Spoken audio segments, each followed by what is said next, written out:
Hi there, this is Andrei, and you are on the Marketing Innovation Podcast Show. Our special guest today is Kylon Gienger, serial entrepreneur, podcast host, and president of Acquira. Today, we'll discuss the role great marketing plays in preparing a company for valuation or an exit. So without further ado, Kylon, it's a pleasure to have you here on the show. How are you? How's your morning going? Let's crack on. Thanks for having me. Thanks for having me, Andrei. Yeah, I'm doing good. It's early here. I'm located in Montana, USA. It's very cold outside. We're starting to get some snow. Woke up early for this, and I'm stoked, man. Let's do it. Appreciate it. Did you have your coffee yet? Yes and no. I'm drinking decaf these days because we're trying to we're trying to get away from caffeine for a month or two, see how it goes. So I'm a week, 2 weeks into that, and so far so good. But decaf coffee is kind of the savior there. Well, you know what they say, the first week or two are the hardest, right? To cut down on caffeine, then you should be easy. Yeah, fortunately it wasn't that. I think it's worse for some people than I had maybe a couple of nights where I kind of woke up with a headache. Besides that, not massive effects, but it feels good to have the self-discipline to be off something you've been on for years for some time. But I'm 100% going back. I'll drink caffeine again. Cool.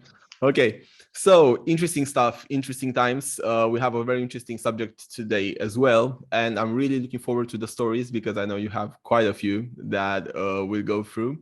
I think just for people, so, because we do this in audio and video formats as well, and some people research more than others, I think let's just make it easy for everybody tuning in today to let them know a bit of your background, who are you really, and what you do. And then we can go into subjects and discuss strategies and all that jazz. Let's do it, man. So me, I'm a jack of all trades, master of a few. I've done a lot of things in the last, I'm 32 years old. I've done a lot of things in the last, a little over a decade. I was in the military. I got out of the Navy in 2012 and promptly started a residential and commercial painting company with a really good friend of mine.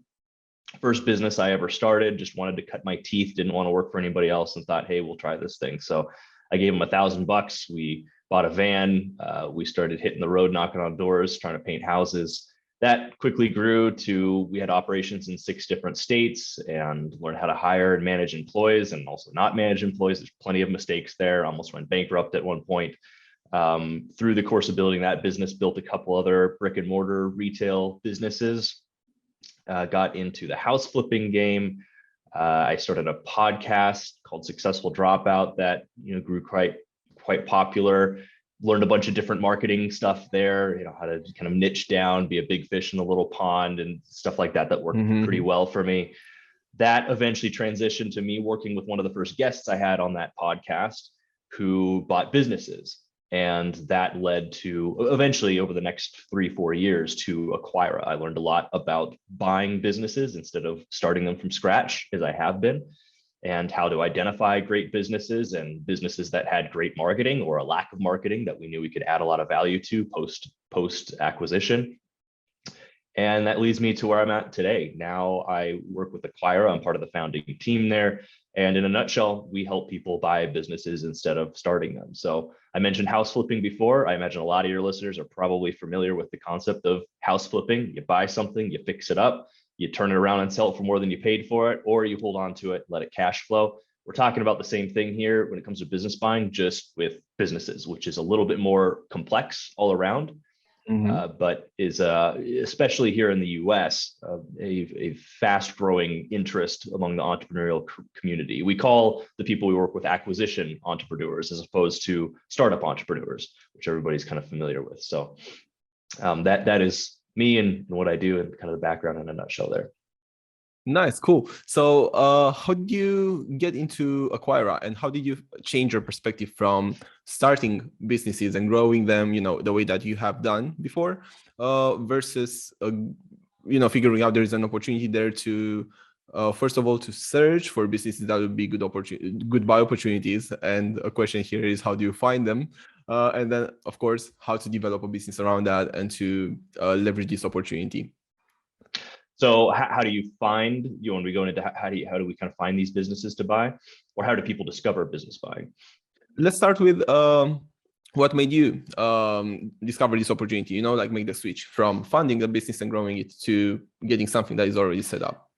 Yeah, good question. I mean, again, the very first guest I ever had on the first podcast I started bought businesses, right? I remember I was so nervous. I'd never interviewed anybody before. I'd chugged a glass of wine beforehand. But we had a fantastic conversation and hit it off. And it was a year and a half later or something, he connected with me and said, hey, come join me in what I'm doing. I'm buying these. At that point, we were buying online businesses, content websites, e-commerce, SaaS, stuff like that. And I quickly realized, hey, I've been doing this business, starting business from scratch game for a while. And here I can find really great debt, leverage and ways to buy these companies and step right into an existing customer base, cash flow, and the returns are much greater and come much faster than if I'm starting something from scratch. I don't have to spend the first 2-3 years, blood, sweat, and tears trying to build a customer base from scratch, build a product from scratch, improve the market, raise funding.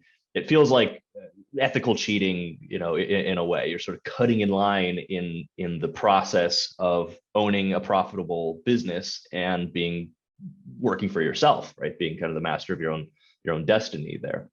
So, and a lot of people I think are discovering the same thing here, particularly in the US. We have an entire generation that we call baby boomers that are reaching retirement age. It's millions of people here in the US. And the majority of small businesses here in the US are owned by this age group. And they're quite literally the backbone of the economy. And we're talking everything from, online SaaS companies that were started a decade or two ago to, really boring brick and mortar businesses like HVAC companies, plumbing companies, roofing companies. These are all owned by folks that are reaching retirement age. So quite literally, we have trillions of dollars worth of small business assets that over the next decade are needing to switch hands, or they will cease to exist. That they'll just be shut down, they'll die, and they employ millions and millions of people. Like I said, backbone of the economy. So we have a lot of supply over the next decade plus coming down the pipeline here. And one thing that Acquira is trying to do is raise a lot of awareness that, hey, you want to own your own business, think about buying one instead of starting one. And when we started out, definitely big fish in a smaller pond. Not a lot of people had heard about it. But these days, people are starting to catch on to this idea of acquisition entrepreneurship, and that's what we exist to. But oftentimes they don't have the capital, or the knowledge or skill set to tackle buying a 7-figure business by themselves, and that's where we come in. I see. Okay, so you discovered this market through your first podcast guest, and then went into the business. What are you exactly doing with Acquira right now? So just for everybody to know exactly how you come into the process of, a business wanting to be invested into or sold to either a private investor or a company. How do you guys work with, in this case, small to medium-sized businesses? So at its core, I would say Acquira is an investment fund and an accelerator for business buyers. So if anybody listening is familiar with the concept, with the company Y Combinator, they're an accelerator for startups and startup entrepreneurs. You get into their program with an idea, they help you prove that idea, they fund you. It's a launching pad for starting your startup, right? We're very much the same thing, but we're a launching pad and an investment fund for buying your first business. And how we help is, again, training. We're very good at training. We're also very good at digital marketing, which means we can get a hold of a lot of people that are wanting to sell their business and also attract a lot of people that want to buy these businesses, aka, me on this podcast is one way we're attracting people through our funnel to help them buy a business, right? But we're also very good at training. So we've bought a lot of businesses ourselves. We understand on a deep level every part of the process of buying a business, which broadly speaking is, first, you got to know what you're looking for. We call it your investment thesis. There's a lot of different businesses out there, a lot of different industries. Each business, no business is the same. Every business is absolutely unique. To me, it's like getting to know a new person when I approach buying a new business. Each business has a personality and kind of dig in. There's a lot of different facets and nuances to understand there. So define what you're looking for so you can kind of sort through the mess and qualify and disqualify fast. The next step is to actually then find the business to buy, sourcing. Where do you look? Who do you talk to? After you find a business that's intriguing, how do you know it's actually a good business to buy and it's not going to bite you in the ass after you put hundreds of $1,000s on the line? So there's diligence there to think about. There's a legal aspect to it. There's a very, very heavy people aspect to it. After all the business is, at the end of the day, it's a collection of people working towards a kind of a common goal and kind of rowing in the same direction, working in unison. So you're talking to sellers, you're talking to brokers, you're talking to lawyers.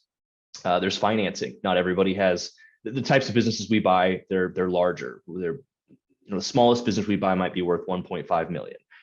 Mm-hmm. Nobody has just 1.5 million sitting in a bank account. Well, some people do, but very few people do, especially if they're smart with their money. They've got it.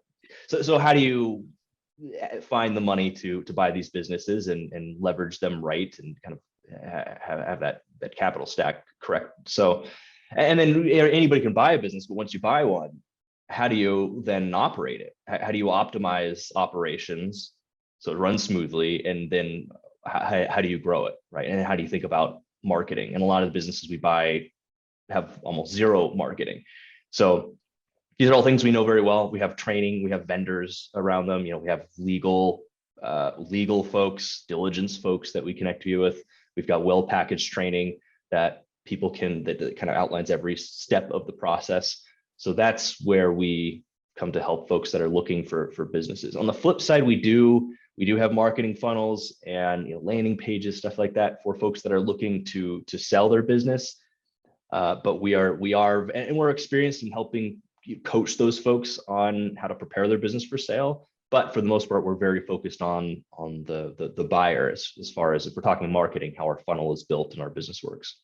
Mm-hmm. Okay. So here I see we have two categories of stakeholders or stakeholder groups, if you want, that I know our listeners would be falling within. So one would be the entrepreneur, potentially the investor in this case, that would potentially want to look at acquiring a new business.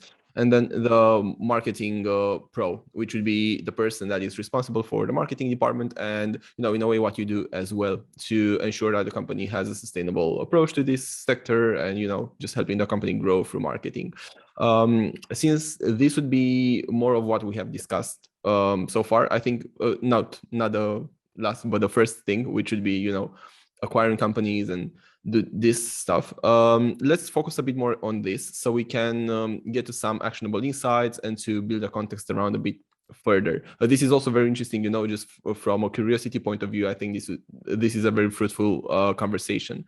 And the question that I have here personally, but I think it's relevant to many, is how do you find businesses to purchase, or where are these folks that want to sell their businesses? How do you guys go about it?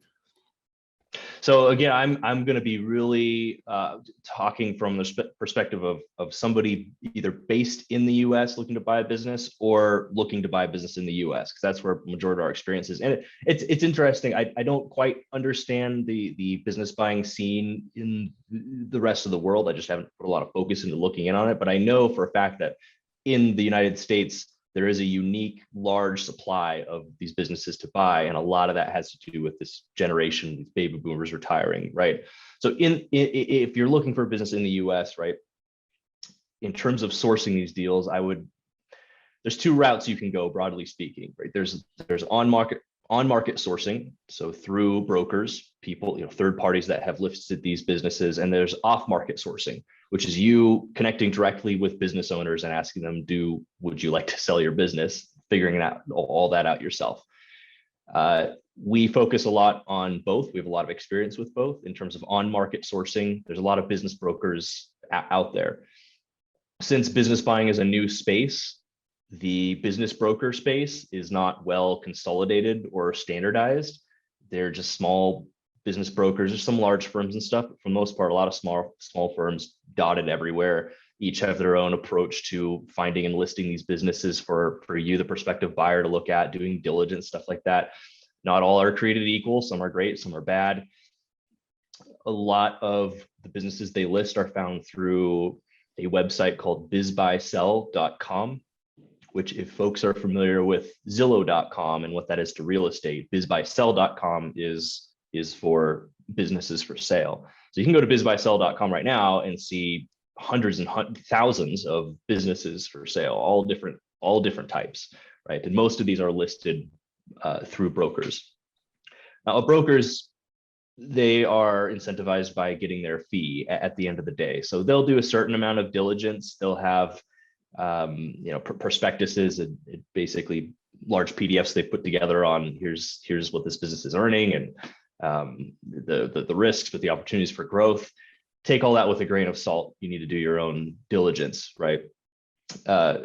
Off-market deals, this is a little bit trickier, and we can coach people through this. But if you like cold calling, this is essentially where you're calling up or hiring somebody to call up businesses and asking, hey, do you want to sell your business?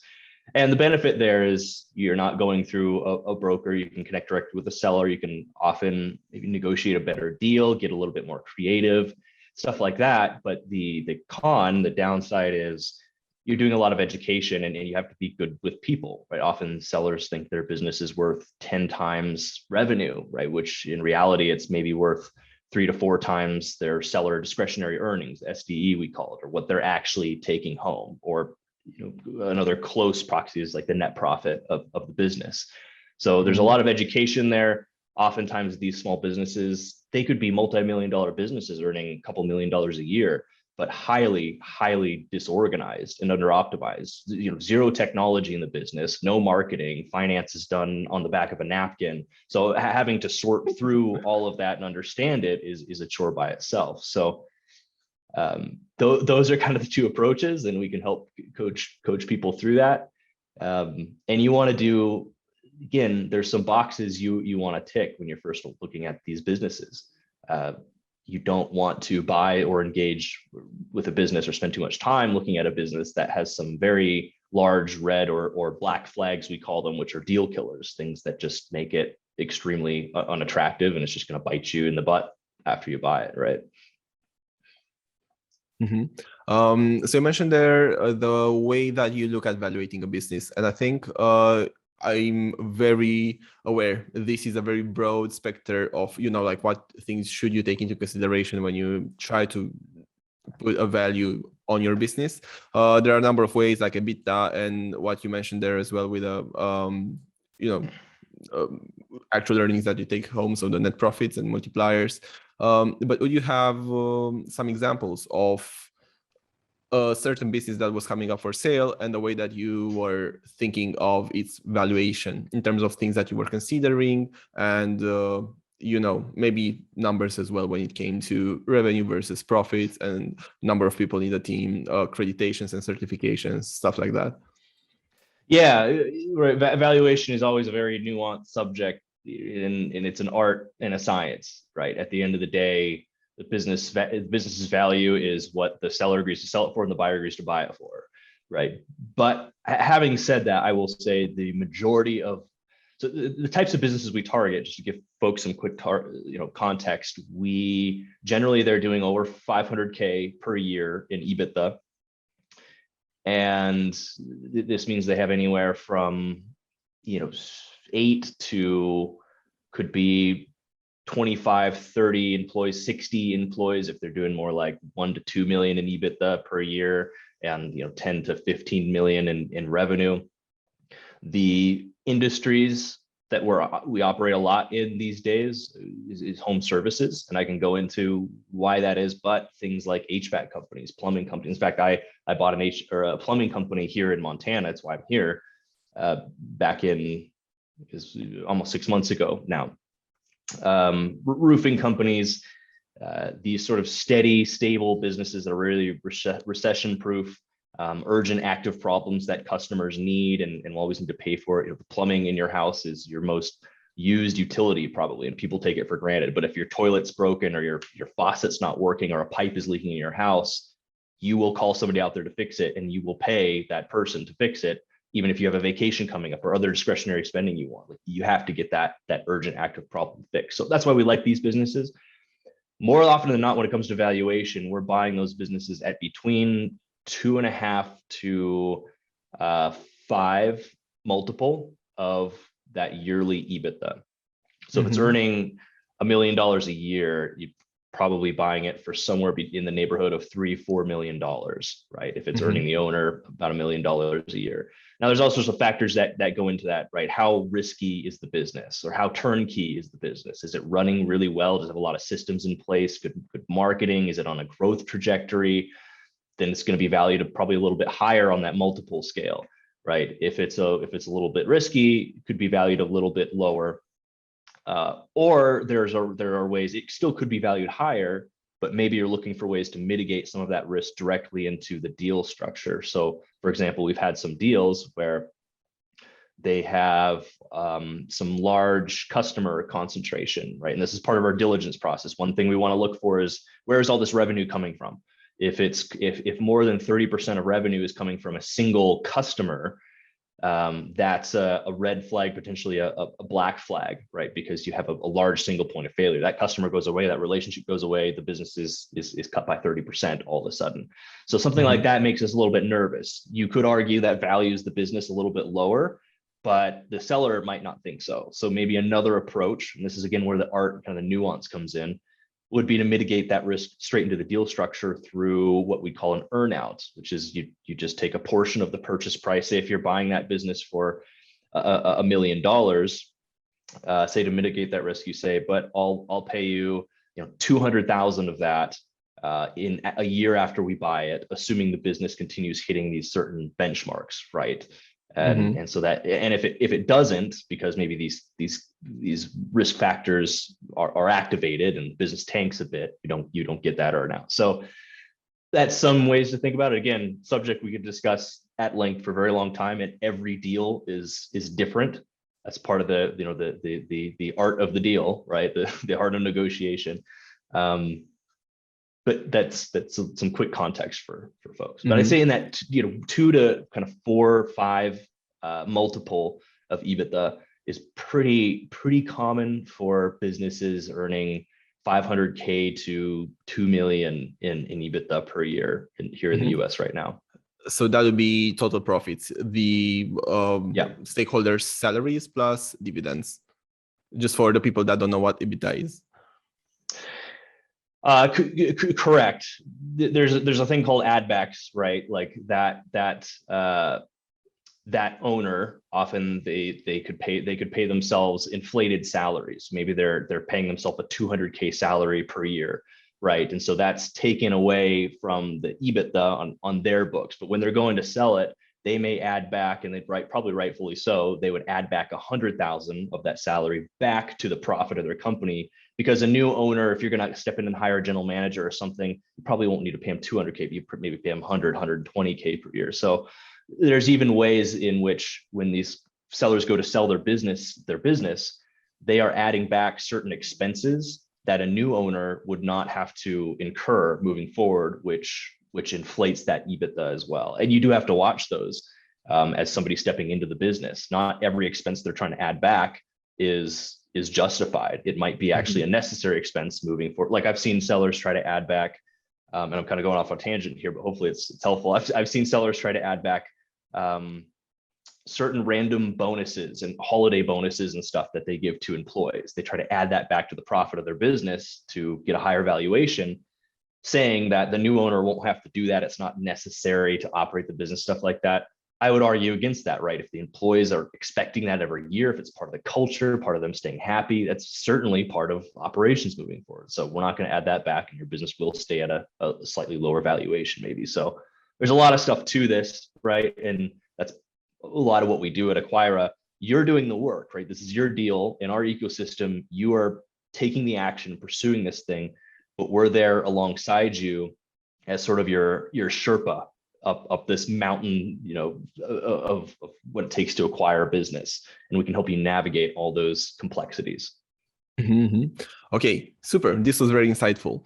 And now let's try to move a bit into the other stakeholder group, which would be the marketers. So there is a certain variation that can happen in terms of the way that a company is being valued, depending on a number of metrics. But marketing and the sustainability of their inbound leads funnel and so on. So the appearance of it being on a growth trajectory from a marketing standpoint, and their ability to bring in leads that can potentially translate into sales so that they can grow their customer base is certainly one. So from your experience so far, what are some marketing areas or things that have influenced positively the valuation of a company? And further, what can marketers do to help their company get better valued or be more sustainable from that front? Yeah. So if you own a business and you wanted to make it more valuable from the standpoint of marketing, and again, the best context I have is in these home services, brick and mortar businesses we're buying, and marketing might look a little bit different there as opposed to marketing on a blog or e-commerce or any kind of digital property, right? I mean, here a lot of that comes from, we've got PPC, we've got SEO. These businesses get a lot of business just word of mouth by just existing in the local community for two, three decades. Customer reviews are massive when it comes to these businesses. Yelp, Google My Business, Angie's List. These are all platforms that there's a lot of room for optimization there that a lot of folks don't typically focus on. Conversion rate optimization on those platforms, on your website, having your number right there at the top, calls to action there. A lot of these businesses have websites that go back to the early 2000s, right? So typically we're seeing, if somebody owns one of these types of businesses, there's always a lot of room for growth in marketing. So if you're a business owner, getting those things shored up first is pretty key. Like, practice good SEO, be pushing out, at least a couple, good, targeted articles a month. PPC, conversion rate optimization on your website. The thing that immediately comes to mind, though, for a lot of these businesses is with more marketing comes more growth, which means your operations have to change. And that's where we see a breakdown a lot of the time, right? A lot of the folks that we're buying businesses from, they don't want the growth that comes along with the marketing, because it essentially means they need to hire and train more people. And as they hire and train more people, the business, to handle the growth of the business, they need better and better systems, and they need to run that business and build it like a well-oiled machine. And a lot of people just don't know how to do that, or because of their age, they're just done. They're let the business just sort of hum along, and they're willing to sell it for whatever it's worth and go and retire. So that's the other thing to think about. But yeah, I'd say when it comes to these businesses, we don't see a lot of great marketing practices. I'm currently negotiating with a deal that it's a $6 million deal. These folks, they do $14 million a year. They spend $10,000-$15,000 a year maybe on their advertising and marketing. Their website is from 2002. All their business is relational and comes from word of mouth, right? Now, one of the first things I'm going to do when I step in there is work on that marketing, but even that will take some time, and I have to sort of build the operational base up to the point where we can handle the additional business, because right now they just don't need it. So I don't feel like that answer was as straightforward as it could have been, because again, a lot of the businesses we talk to, they don't focus on it. But no worries. It was a very good context building insight, and maybe the question could be put in another way. Do you have situations where you were negotiating a business and you were looking at this marketing department activity, and you were looking at their assets, saying, I know you that if they had, I don't know, like X social media follower base, or if they were ranking through SEO on top positions for these and XYZ, things that, marketing wise would be valuable for the business, I would be able to value them at, let's say 5, the multiple of 5. But because they don't have them, I'm able to get their valuation down and to get this business for less, let's say 3.5 or something like that, knowing that if you apply a certain recipe of success through marketing, then you'll be able to increase the valuation of that business a lot within a short period of time. Yeah, 100%. Like, look, if you're a business owner and you're focusing on those things, your social media, you got a great, PPC campaign out there with proven results and low customer, acquisition cost, and you've got SEO humming along, and you're ranking organically for, if somebody types in, again, this is just the situation I'm in, plumber, Missoula, Montana, right, and you're ranking up there on top. That speaks volume. And at that point, it's like I was saying earlier, you have a much more turnkey business. So you can, the buyer's not going to want to value you at more, but you as the seller can certainly have an argument for being valued more, right? But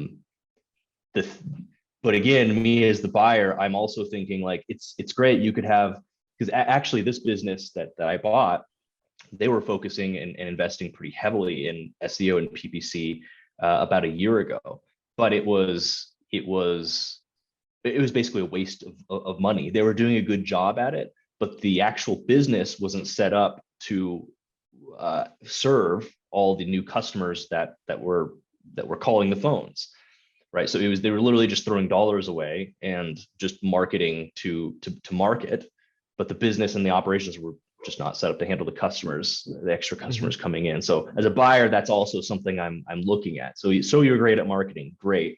Are you actually taking advantage of those leads you're getting and serving those customers? And is your business set up and your team set up and systems, are they optimized to serve those folks so that business can grow as the marketing does? So I'm looking at that too. And those things just need to go hand in hand together. And that's more often the case with, again, businesses we're experiencing, which are brick and mortar physical businesses, right? With online businesses, it can be a little bit different story. If you're selling digital products, right, you don't need a massive operations team to bring in a lot of new customers and make money. Okay, cool. Yes, this is interesting. So basically, to sort of get it to an actionable point or a conclusion for the marketing leader that is out here looking or listening to the podcast would be certainly make sure that you know the targets when it comes to marketing to fulfill the capacity of your business right now. So you know your numbers and you are able to get there through a scalable model of maybe lead generation, or you tackle the SEO bit so that when, let's say, operations changed and maybe you get new colleagues or the management changes a bit, you as a marketer will be able to bring in leads to fulfill the need for those new clients so that you can fill up the roles. And then for the entrepreneur / business owner, if you are looking at at selling your business, certainly make sure that you have your operations in place and everything clear. And also you can you can use marketing to ask for a higher price or valuation, because you can use that to your benefit, right?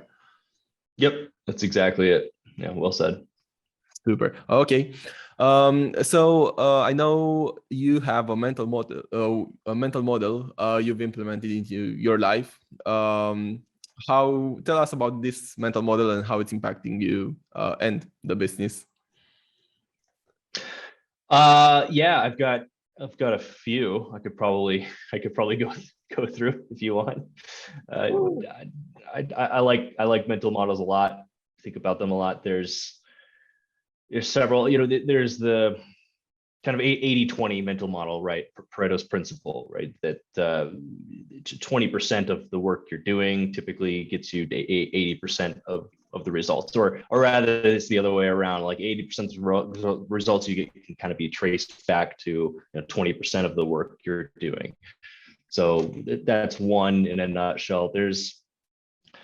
There is, when it comes to creativity, as an entrepreneur, you're always needing to be, think creatively, right? And often people think that to be creative, you need to have no constraints. The world's your oyster. You can kind of think of, build, create anything you want.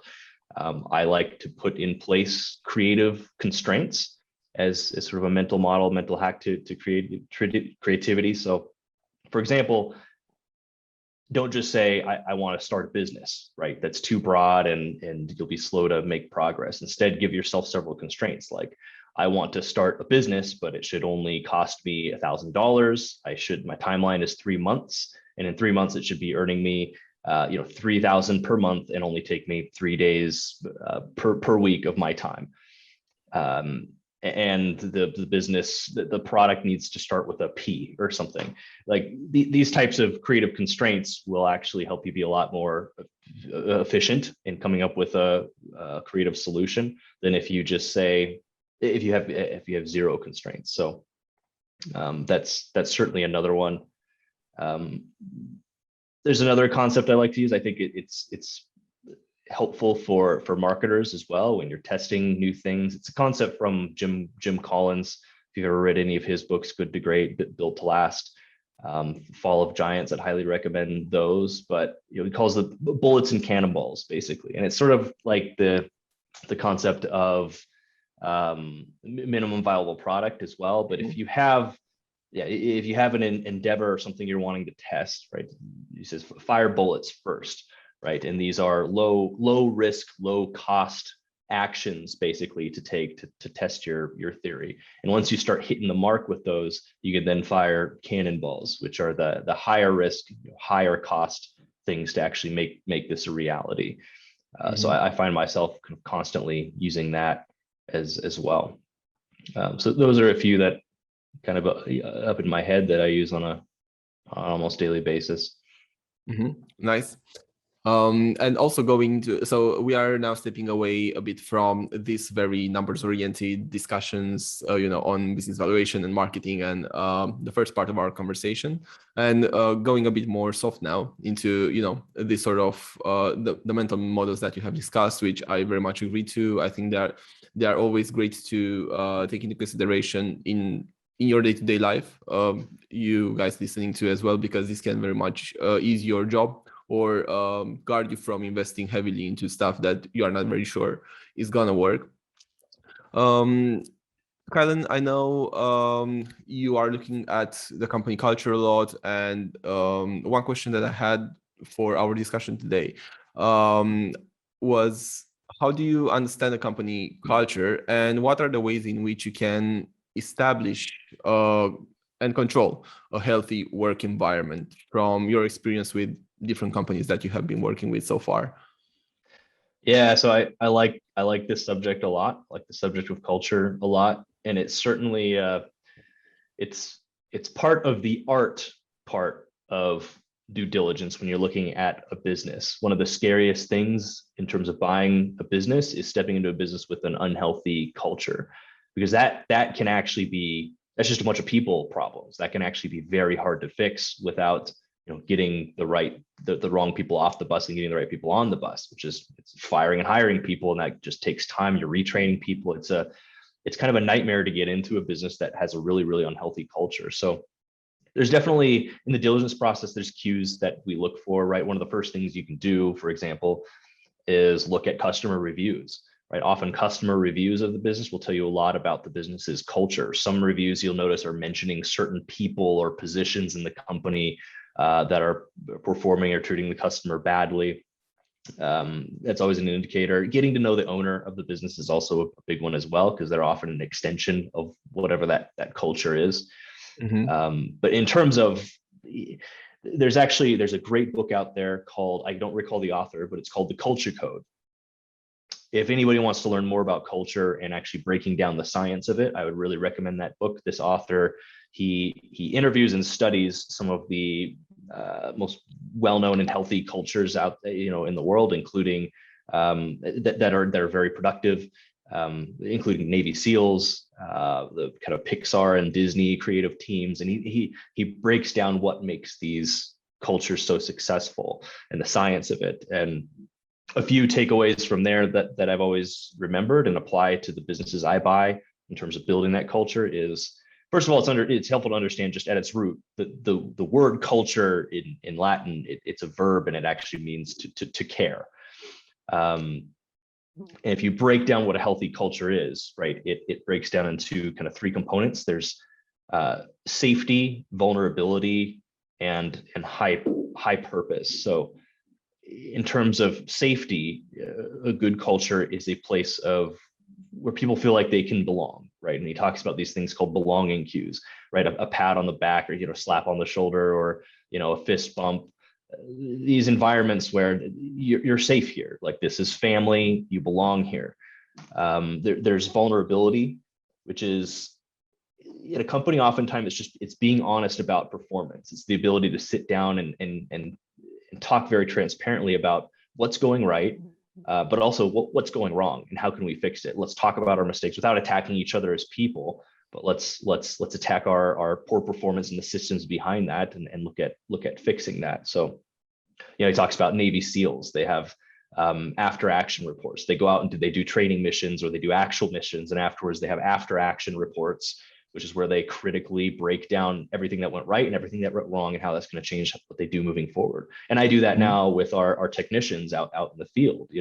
Every week we have meetings and we talk what's going right, what's going wrong, what's confused, and we have really transparent discussions about that. And everybody knows they're free to make mistakes, to admit mistakes, to work through what went wrong, as long as we can learn from that. And there's no judgment, right? And then there's high purpose.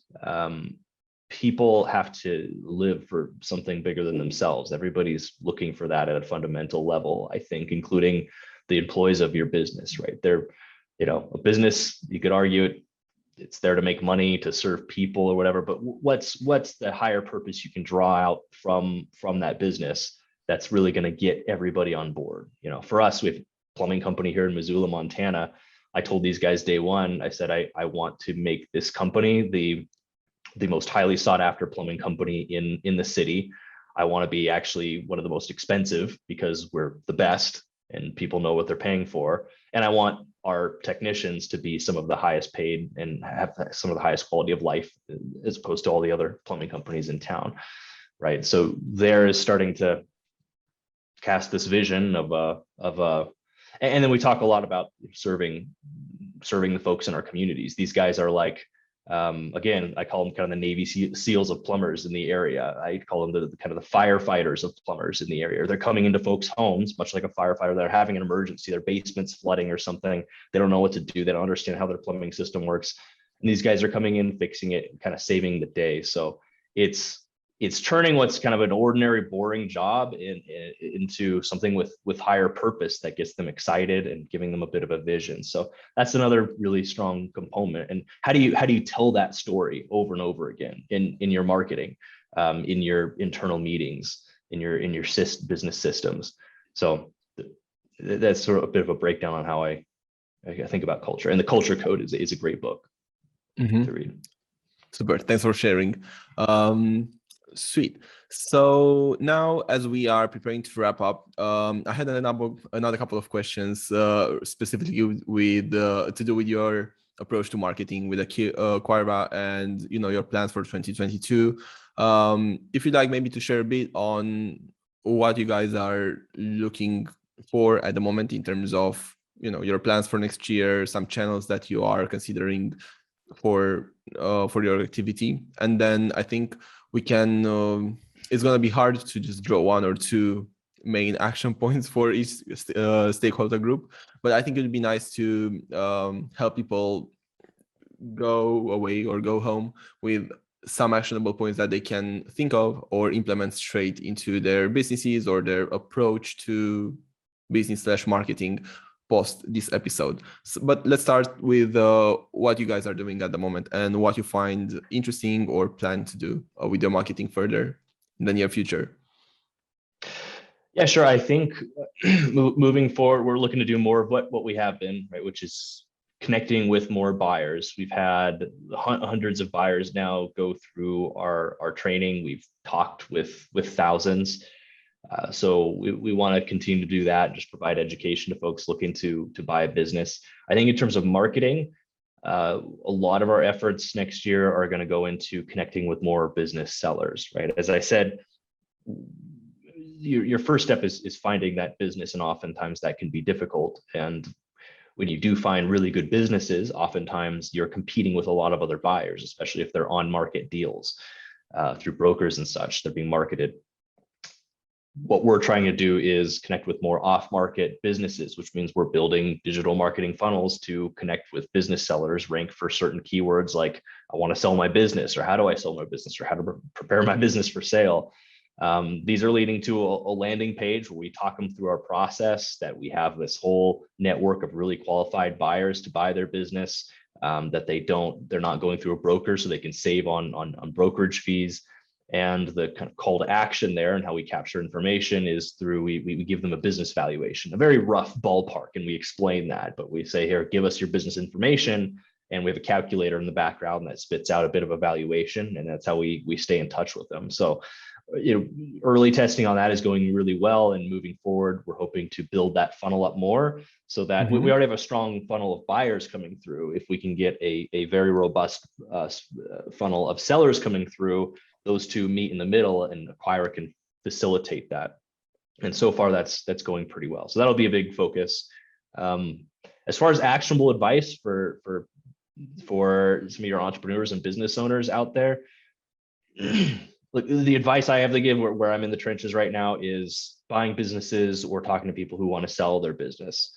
And if you already own a business, unless you know for sure you want to keep this thing as like a generational business in your family for decades and decades, you should be thinking even from day one on how do you prepare this business for eventual sale, right? Because if you do it right, you can make a lot of money and use it to retire or start the next 3 businesses or something with the proceeds. But people often don't think about this. I talk to sellers every day that have owned these businesses for 30 years, and it's only been in the last 6 months they've started thinking about selling this thing, and they could have had years to prepare it, and everything's a mess. So it's simple things like just put yourself in the position of a brand new owner that may not even know much about the industry, may not have run a business like yours. What can you put in place now in your business that's going to make their job easier and your business more attractive, which is going to increase the valuation? So things like system, like have job descriptions, have systems for all the different roles and responsibilities and things, procedures that are happening in the business. Document those, organize them well. Do a good job, keeping your books, right? Have your finances done correctly and clearly, and have all those up to date. Your tax returns, that's a big one as well.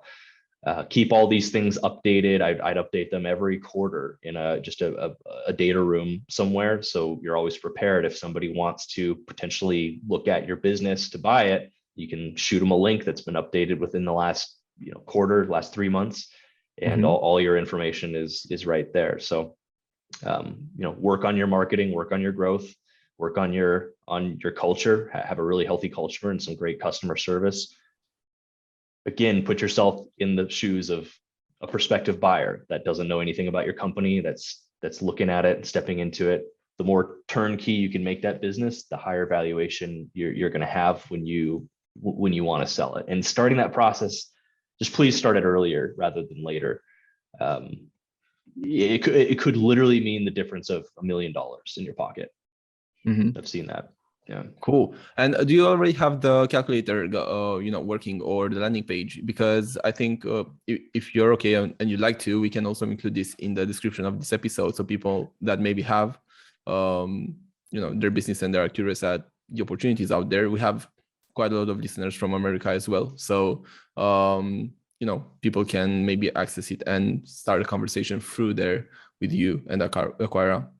Yeah. So, if you are a person who owns a business that wants to sell it, that URL is acquira.com/business dash sellers. So acquira.com/business dash sellers. And you'll see that landing page. Okay. I made a note of it as well. And you guys will have the link in the description of this episode as well to check it out. Yep. And if you're a buyer, you can essentially just go to acquira.com and you'll see plenty of opt-ins there and some videos and some stuff. Our team's ready to talk to you as soon as today on what business buying is all about. And if it's something you want to get involved in, we've got some programs you can jump in right away.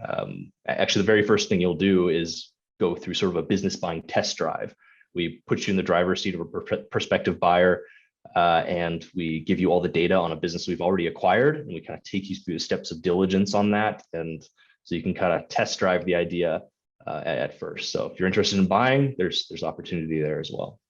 That's very cool. Okay, super. So anyway, the link to the website is going to be here as well. So you guys will be able to find all this information in the description of this episode if you are either watching it on YouTube or streaming on any of the other platforms. Kylon, this was a very, very insightful talk, and I feel we covered a lot of interesting topics. It was very interesting to me as well, since we didn't have these topics covered on this episode before. Very cool insights on the culture of the company as well. I always thought this would be one of the most important things that business owners should be looking at from day one. Really happy that we managed to touch upon it in this episode, even if we only spent a couple of minutes. Maybe we'll be able to potentially organize something in the future, tackling more of this topic and how success stories from the companies that you owned, or have been involved with when it came to buying and selling, and transformations that happened through the process. Absolutely, Andrei. Well, it's been a pleasure, man. Thanks for all the great questions, and I've enjoyed sharing what we do here. Super. Yeah, this was great. So last question, if people want to personally reach out to you or connect with you, or discuss specific subjects, where's best to get to you? Is it LinkedIn or other platform? Feel free. I have a personal website. So my name's Kylon Gienger, and it's just KylonGienger.com. So it's KYLONGIENGER. And on there, there's links to Acquira. There's links to other stuff I'm doing personally, as well as my LinkedIn. And those are good places to reach out. Perfect. Okay. So you guys will have these links in the description of this episode to Kylon's website and LinkedIn profile as well. Perfect. Kylon, again, very big pleasure. Thank you for being on the show. Thank you for the insights. Very, very interesting and very inspiring. Looking forward to catching up soon. And meanwhile, best of luck with all your ventures and with the new business that you are discussing right now. I'm sure things are going to go great. Appreciate it, man. Thanks for having me. Cheers. Thank you too. Cheers.